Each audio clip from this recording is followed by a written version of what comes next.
Hindi stories with moral presence Panchatantra की कहानी। कौवे और उल्लू के बैर की कथा। पंचतंत्र संधि विग्रह। एक जंगल में पक्षियों का समूह रहता था जिसका राजा गरुड़ था। गरुड़ अपना अधिकांश समय वासुदेव की भक्ति में व्यतीत करता था, अतः अपनी प्रजा की ओर ध्यान नहीं दे पाता था। उसकी प्रजा अपने प्रति उसका विरक्त भाव देख अप्रसन्न थी। एक दिन समस्त पक्षियों ने सभा की जिसमें चातक, कोयल, बगुला, हंस, तोता, उल्लू, कबूतर आदि पक्षी एकत्रित हुए और इस विषय पर चर्चा करने लगे। चातक पक्षी बोला, हमारा राजा गरुड़ वासुदेव की भक्ति में अपनी प्रजा को भूल ही गया है। उसे हमारी कोई चिंता नहीं है। ऐसे में उचित होगा कि हम किसी अन्य को अपना राजा चुन ले। सभी ने एक मत से उल्लू को अपना राजा चुन लिया और उसके अभिषेक की तैयारी में जुट गए। उसका राजमुकुट और राज सिंहासन तैयार किया जाने लगा। गंगा का पवित्र जल मंगाया गया और अनुष्ठान प्रारंभ हो गया। तभी कहीं से एक कौवा उड़ता हुआ उस स्थान पर आया जहां उल्लू राज के अभिषेक की तैयारी चल रही थी। सारी व्यवस्था देख वह सोचने लगा कि यह सब किस लिए, किस समारोह के लिए ये सारी व्यवस्था की जा रही है। उसने कोयल से पूछा, मित्र, यहाँ किस उत्सव की तैयारी चल रही है? कोयल ने उसे उल्लू के अभिषेक के बारे में जानकारी दी। यह सुन कौवा हंसने लगा। उसे हंसता देख समस्त पक्षी उसके आसपास एकत्रित हो गए। उन्होंने उसके हंसने का कारण पूछा। कौवे ने कहा, राजा के लिए तुम्हारा चुनाव गलत है।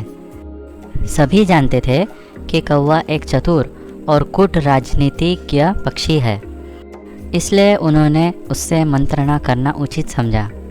कौवा कहने लगा, क्या तुम लोगों के पास राजा के चुनाव के लिए प्रत्याशियों की कमी है? तुम लोगों को क्या सूझी कि सौंदर्य के द्योतक मोर, हंस, सारस, चक्रवाक, शूक जैसे पक्षियों के रहते टेढ़ी नाक वाले उल्लू को अपना राजा चुन लिया? वह कहता गया, उल्लू रौद्र स्वभाव का आलसी, कायर, व्यसनी और कटुभाषी पक्षी है। ऊपर से दिवांध है। वह तुम्हारा क्या हित करेगा? उससे तो तुम्हारा वर्तमान राजा गरुड़ भला है। उल्लू के अपेक्षा वह तुम्हारे लिए अधिक कल्याणकारी है। उसके रहते उल्लू को राजा बनाने का क्या तुक? राजा तो एक ही होता है। एक से अधिक राजा होना प्रतिद्वंद्विता को जन्म देता है, जो विनाश की ओर ले जाता है। उल्लू जैसे अयोग्य को राजा बनाकर तुम पक्षी जात का सर्वनाश कर दोगे। सभी पक्षी कौवे की बात से प्रभावित हो गए। उल्लू के अभिषेक का विचार त्याग कर वे सब वहाँ से चले गए। जब उल्लू अपने अभिषेक के लिए पहुँचा तो वहाँ मात्र उसका मित्र क्रुकालिका और कौवा थे। अन्य किसी पक्षी को न देख उल्लू अचरज में पड़ गया। उसने अपने मित्र क्रुकालिका से पूछा, क्या हुआ? सारी पक्षी कहाँ है? क्रुकालिका ने उल्लू को बताया, मित्र, इस कौवे के कारण सबने तुम्हारे अभिषेक का विचार त्याग दिया है। उल्लू को कौवे पर बहुत क्रोध आया। वह उससे पूछने लगा, तुमने ऐसा क्यों किया? दुष्ट कौवे, मेरे राजा बन जाने से तेरा क्या चला जाता? तुमने अकारण मुझसे बैर मोल लिया है। अब से तू सदा मेरा और मेरे वंश का बैरी रहेगा। कौवा कुछ न कह पाया, चुपचाप बैठा रहा। उल्लू कुड़कुड़ाता हुआ वहाँ से चला गया। कौवा सोचने लगा कि व्यर्थ में ज्ञान देकर मुझे क्या हुआ। इन पक्षियों के मामले में हस्तक्षेप कर मैंने अकारण ही उल्लू से बैर ले लिया है। इस तरह मैंने अपनी स्वयं की हानि कर ली है।